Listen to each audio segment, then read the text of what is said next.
Have you ever heard of the butter and bacon diet? Have you heard that people are adding butter to their coffee in the morning? You would probably think that I am crazy, right? Well, if you heard of the ketogenic diet, then you have probably heard of these things. Now you may be wondering, how exactly does it work? The ketogenic diet is actually one of the most effective and hottest diets out there right now. Today I'm going to talk about this diet, what this diet is, the pros and cons of the ketogenic diet, and what kind of foods you can have following a diet like this. The keto diet can help with weight loss, mental clarity, and reduce the risk of diseases. So many people today struggle to find a way to lose weight and contain a healthy lifestyle at the same time. As Rudy Maurer stated on the website Healthline, there are over 20 studies that show that this type of diet can improve your weight and your overall health. The ketogenic diet is 75% healthy fats, 20 to 25% protein, and 5% carbs. So we want high fats, moderate to medium protein, and very low carbs. Following this type of diet will put our body in a metabolic state called ketosis. During this, our body switches from burning the carbs for fuel to burning our stored fat. In this metabolic state, your body is producing ketones for energy and burning fat now for fuel.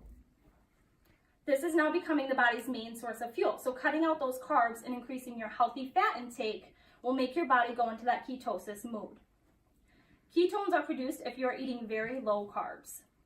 There are great benefits from following a lifestyle as keto. It supports weight loss. When your body is going into ketosis, it hits the ultimate fat burning mode.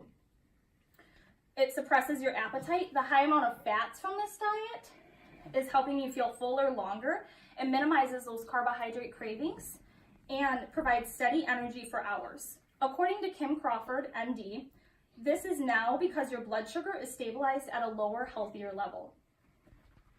It lowers your cholesterol. The keto diet can it can improve your good cholesterol, that HDL, and lower your bad cholesterol, that LDL. The higher levels of HDL, the lower your risk of heart diseases.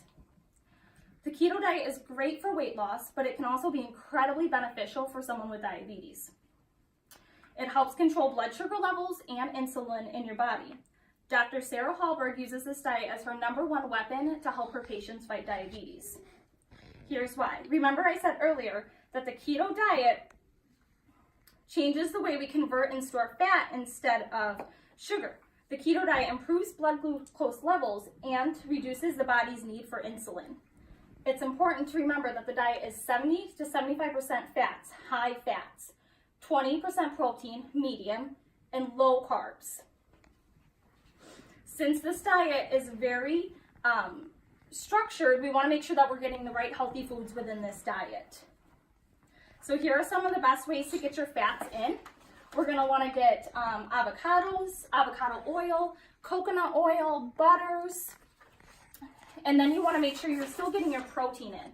Protein is going to be incredibly crucial on this diet. We want to make sure we're still maintaining that muscle mass. So we want to get chicken, beef, steak, fatty fish, eggs, all of that can help. Carbs, now I said we do only want 5% carbs, that very low carbs, but not all carbs are bad. We just want our carbs to come from green leafy vegetables that grow above the ground, such as green beans, zucchini, spinach, eggplant. We want to make sure that carbs come from our vegetables. There is a couple cons to this diet.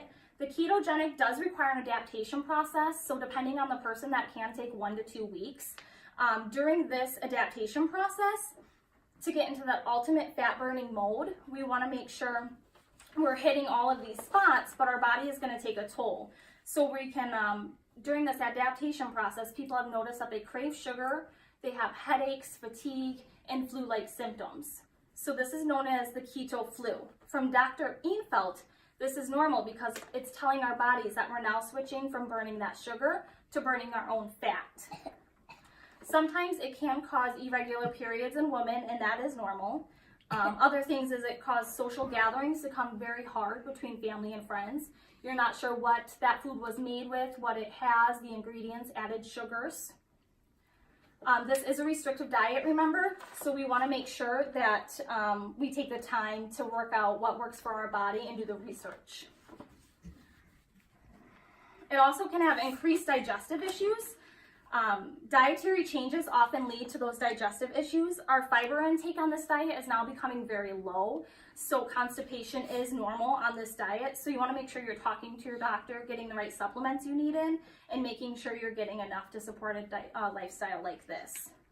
So I have been doing the keto diet for about 2 months now. I have noticed weight loss and increased energy. I'm not as hungry later. I'm not snacking as much, and I do feel fuller longer. So just as a recap, most of my diet now is healthy fats. Those butters, avocados, olive oil, avocado oil, 20% protein. That's where those fish, that meat, chicken, beef, steak, eggs, those all come in. And then 5% carbs. And like I said, that comes from our leafy green vegetables that grow above the ground. So I hope you guys found this informative. At this time, I would like to see if you guys have any questions. No. Is all the junk food, like potato chips, considered the carb? Yeah, but we don't, on this diet, you typically won't have those anymore because those are carbs. So we cut out all potatoes, all glucose sugars, no soda, no preservatives really. All of our food is pretty much natural now. So you don't want all the high carbs? Correct, yeah, we completely cut out carbs. So I don't keep potato chips in my house anymore, except unless it's for someone else. I haven't had potato chips in at least 2 months. I don't have soda anymore, really. Really no snack food. I literally only probably eat 3 times a day, and those are whole foods. Breakfast, I might have eggs, something, that protein. Lunch, I'll have chicken or, something with beef that's in a vegetable. And then dinner, I usually have a meat and a vegetable. And that seems to fill me up throughout the day. So you can eat chicken with breading on? No. Okay. No. So I just eat like grilled chicken, or I will fry my chicken in olive oil to get those fats in. In the morning, my eggs, I also add in the fat for the butter and fry my eggs in with butter. But you don't eat any nuts? You can have nuts. Yep, you can have limited nuts. Almonds are good. Pistachios do tend to have higher carbs, so you just need to kind of watch your intake on that. Any other questions? Okay, well, thank you.